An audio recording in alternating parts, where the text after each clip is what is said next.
So I know there's a lot of talk in 2025 of Big Finish getting a lot of 13th Doctor characters and assets. You've got the 13th Doctor herself, you've got the Fugitive Doctor, you've got the Spy Master, but who would have thought that the first 13th Doctor original character to make it out of the gate first would be the Lupari?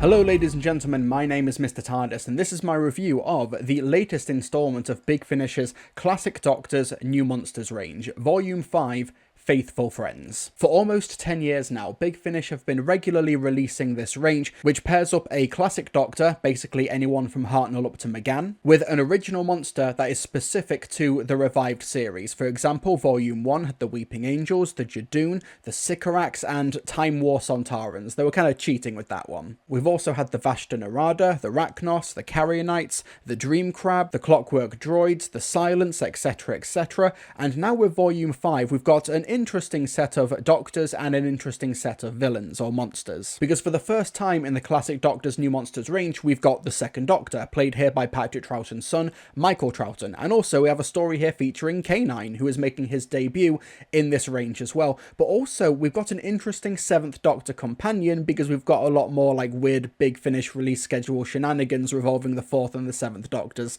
respective ranges, but we'll touch on that later. And in this we've got a quadrilogy of stories from two writers. We've got the Krillitane Feint by John Dorney, The Dying Breed by Tim Foley, The Krillitane Relic by John Dorney, and 500 Ways to Leave Your Lover by Tim Foley. This focuses on the Krillitane from School Reunion in Series 2, the Lupari from Flux, the Jodie Whittaker era, and the Monks from Series 10, the Monk trilogy. Normally for reviews like this, I'd cover the stories in order. However, John Dorney's The Krillitane Feint and The Krillitane Relic are essentially critic-proof, and also it's kind of a two-parter, even though it does have two different incarnations of the Doctor. So you know what, I'm going to focus on Tim Foley's stories first, The Dying Breed and 500 Ways to Leave Your Lover, and then for the latter half of this video, talk about the Krillitane two-parter from John Dorney. So we're not going to be starting with the second Doctor, Jamie and Zoe, we're going to be starting with the 4th Doctor, Leela and K9. So the story stars Tom Baker, Louise Jameson and John Leeson, and they land on basically the Lupari planet. However, The Dying Breed is essentially a Lupari origin story. This is set way before they've pair bonded with the human race, which was why Carvanista got paired up with Dan the Plasterer in Flux. The species are pair bonded to humanity. The Doctor is tracking a temporal anomaly. They land on this big snow planet, and while the 4th Doctor really wants to build a snowman, they end up getting accused of attacking the heir to the Lupari throne. The King of Lupar is Garzan, played by Peter Guinness. He's getting old and his heir has been gravely wounded, and they think the Doctor is responsible. You've also got Garzan's daughter, Kira, played by Selena Jones, who is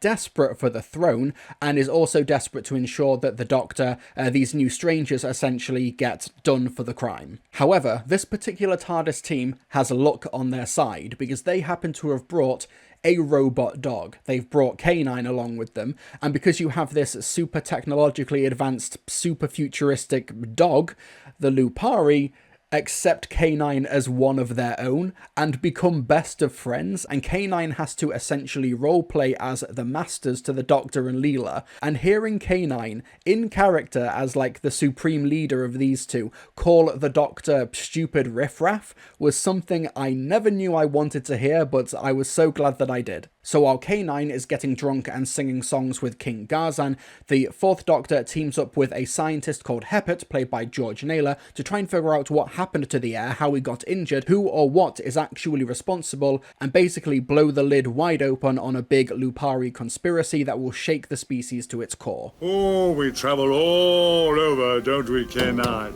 Affirmative. And we've only just arrived. We've never even met your brother.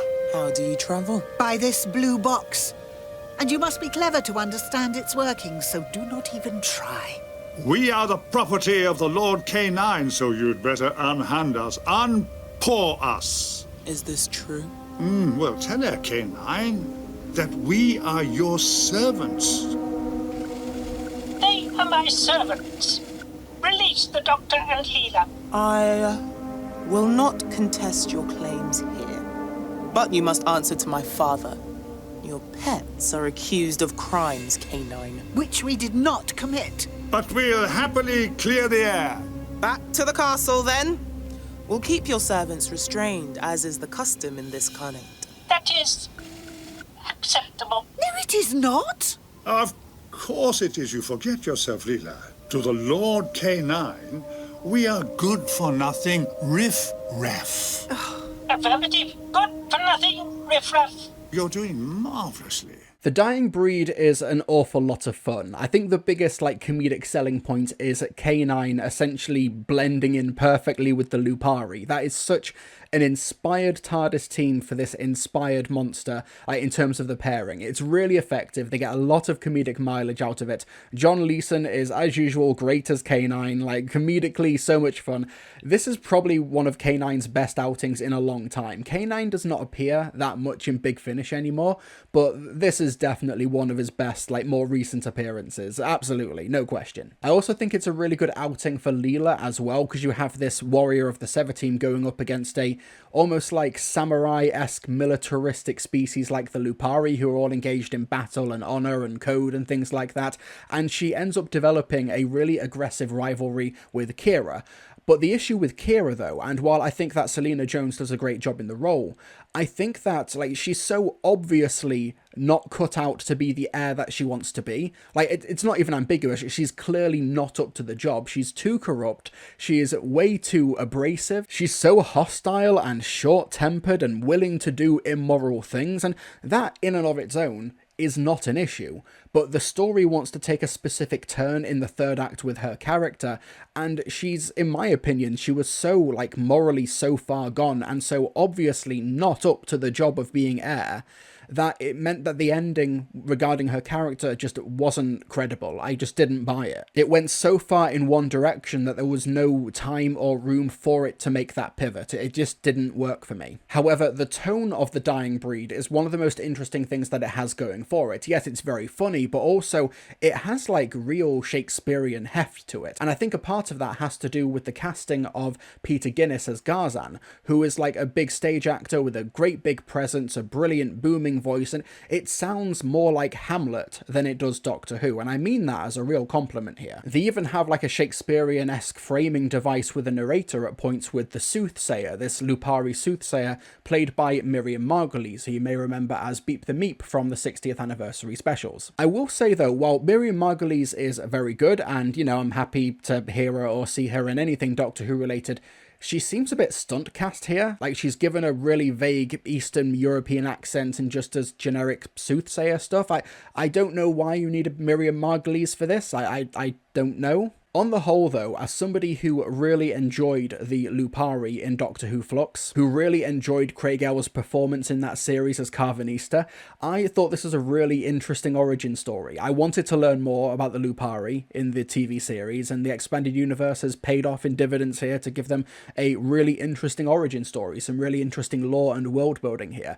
That's kind of what I really want from Classic Doctor's New Monsters box sets like this. One of the most interesting Classic Doctor's New Monsters stories is the Sycorax one from Volume 1, Harvest of the Sycorax by James Goss, because while the Sycorax are a really effective presence in the Christmas Invasion, we don't actually learn that much about them, but in this story with the Seventh Doctor, we learn a lot more about their customs and their lore, and we also have the Seventh Doctor experiencing blood control, so that when he has that line in the Christmas Invasion, oh, blood control, I've not seen that for years, we kind of know what he's referring to now. But yeah, Tim Foley did a really good job expanding on the Lupari lore, and another villain that he's tackled in this box set are the monks from the Monk trilogy from Series 10, like Extremis, The Pyramid at the End of the World, and The Lie of the Land. This story is 500 Ways to Leave Your Lover, and this is essentially the fun comedy romp of the box set. The story focuses on Chris, played by Charlie Kondo, and he is dating the 8th Doctor, played by Paul McGann. Not just dating, they're actually apparently engaged,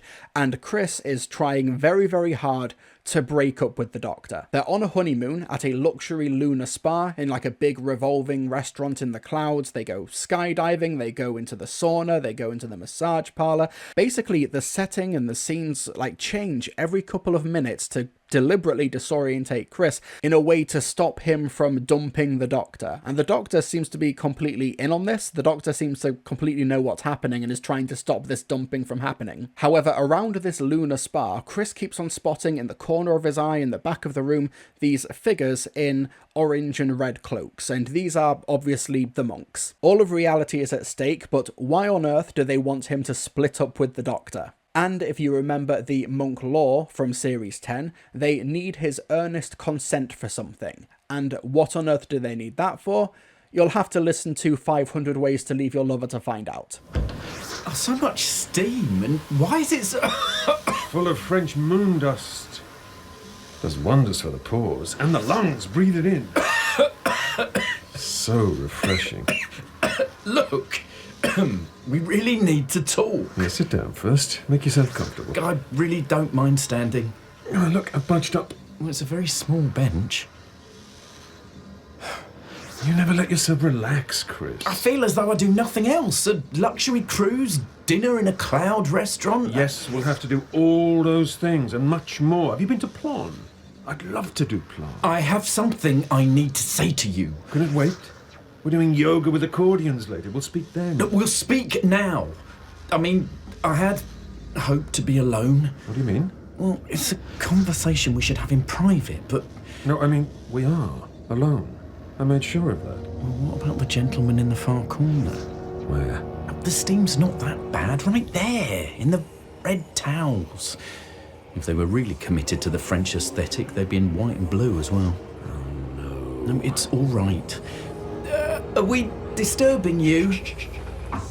This is a really good pairing of Doctor and story. It's hard to imagine almost any other Doctor going along with such a strange and off-kilter scheme like this, and being able to so convincingly go along with the idea of being engaged to this guy called Chris. Because while it's a funny situation, while they are in funny scenarios, the Doctor, for the most part as a character, plays it completely straight, and that just makes it even more interesting. And another great bit of casting that happens in this story is Mark, who may or may not be Chris's actual boyfriend slash fiance, and he's played by Andrew Hayden Smith, who you may remember from Series 2. He played Jake, the resistance fighter from Pete's world in Rise of the Cybermen and the Age of Steel. And while I won't spoil what is happening with Mark, I do like the duality to the role that Andrew Hayden Smith brings. You know, that's all I'll say. And reprising his role as the voice of the monks from the TV series, we've got Tim Bentinck, but they're very much a background element to essentially facilitate the scenario that the Doctor and Chris find themselves in. As someone who wasn't particularly enamored by the monks in Series 10, I think that, you know, if you really liked that story, you're really going to like this. If you didn't, then your mileage will vary on this particular story. For me, I found the dynamic between the Doctor and Chris really interesting. The mystery behind what's going on here was genuinely quite compelling, and I do like how the resolution to the mysteries and how they solve these particular conundrums tied very, very neatly in to what the monks' plan was in Series 10. Like, it's not directly linked to it, but like you can see the parallels. You can see, oh, okay, that's the idea that's inspired by Extremis, or that's the idea that's inspired from Lie of the Land. You know, the monks have a modus operandi, and that's very consistent here in 500 Ways to Leave Your Lover. It's not game-changing, it's not life-changing, but I had a good time with it. It's a good romantic comedy romp that often, in some cases, can border on farcical, but I liked that. It had a good handle on its tone, whilst also delivering a pretty impactful message and moral at the end, like the idea of like that being a singleton, that wanting your own space, wanting those creature comforts is not inherently a bad thing. You know, relationships, companionship is not the be-all and end-all. Sometimes self-improvement, sometimes self-care can be important as well. I really appreciated that about the story. I thought that, you know, it's something that Tim Foley, I don't know him personally, but I don't know, maybe it's a passionate subject for him. I don't know. But either way, something really quite profound came across here. And now we're going to deal with the awkward two-parter. And I don't say awkward because it's bad. It's kind of critic-proof. We've got the Krillitane Feint and the Krillitane Relic, both by John Dorney. So the Krillitane Feint takes place on a military base on like this decimated planet, which the Krillitane, who you may remember as the shape-shifting, like bat-like goblin creatures from Series 2, they'd taken over and destroyed the previous inhabitants of the planet, and then they ruled over this other one, and now essentially a big military-industrial complex has come in, they've cleaned up, and they've got a bunch of Krillitanes in captivity. And essentially the military-industrial complex is going to do what it's going to do, and it's going to try and experiment and try and harvest the powers and the abilities from the Krillitane for militaristic purposes. However, who should stumble across the base but the second Doctor, played by Michael Troughton, and you've also got Jamie McCrimmon and Zoe Herriott, played by Fraser Hines and Wendy Padbury. For those who care about the continuity, this is Season 6. This is not the recent Season 6B, like Beyond Wargames Big Finish stuff, which does team up the second Doctor with an older Jamie and Zoe. They stumble across this base, they get let inside, they're given the tour, they're imprisoned, they do basically the big run around of being arrested and then re-arrested and, you know, figuring out what's going on, and essentially it's up to the second Doctor to figure out who are the real monsters here, the humans or the Krillitanes who they're experimenting on. We've a few more down here. I can see, yes. How would you describe their appearance, out of curiosity? This particular batch. Goblin-esque, perhaps? I'd go with goblin-esque. I thought you said you were familiar with the species. Oh, I am, in general. But that's the thing about the Krillitane. There's only so familiar you can ever be. No two colonies are alike. Seen one, you've very much not seen them all. It's why this whole project is so misguided. Why, any defense, any cage, any security you put in place is always going to prove inadequate. You don't know what you're dealing with. You simply can't. We've conducted extensive research. It can be as extensive as you like, but it's never going to be enough. It'll never be complete. Can you be 100% certain that this group can't consume metal, for example? That they can't eat their way out of their cages or break through containment fields? Those aren't abilities that have been present in the Krillitane we've encountered before. The ones you've encountered before were different, by definition. Who's to say what skills they've inherited in the interim? What other species they've conquered? So in School Reunion, it was already established that the 10th Doctor had already met and encountered the Krillitanes at some point in the past, which affords Big Finish and John Dorney by extension a good degree of flexibility as to just when he first encountered or met the Krillitanes. And in this box set, you've got an adventure with the 2nd Doctor and the 7th Doctor. And the first one here with the 2nd Doctor, Jamie and Zoe, is a really interesting one, because it seems that even before the events of this adventure, the 2nd Doctor already knows who the Krillitanes are, and he's clearly going into this base with some sort of agenda. The staff of the base, you've got Colonel Mance, played by David Carlisle, you've got Darnley, the scientist, played by Jason Forbes, you've got another soldier, Helia, played by Amber Grappy. They think that the Doctor, Jamie and Zoe are part of some sort of freedom-fighting organisation trying to get rights to the Krillitane, trying to protect them, some like animal activists, essentially. And while the Doctor is keeping Darnley busy with all the exposition, with all of the information about what they're doing with the Krillitanes and what's going on here, Jamie and Zoe can try and do their own bit of espionage while they're in the prison cell. It's an effective story structurally,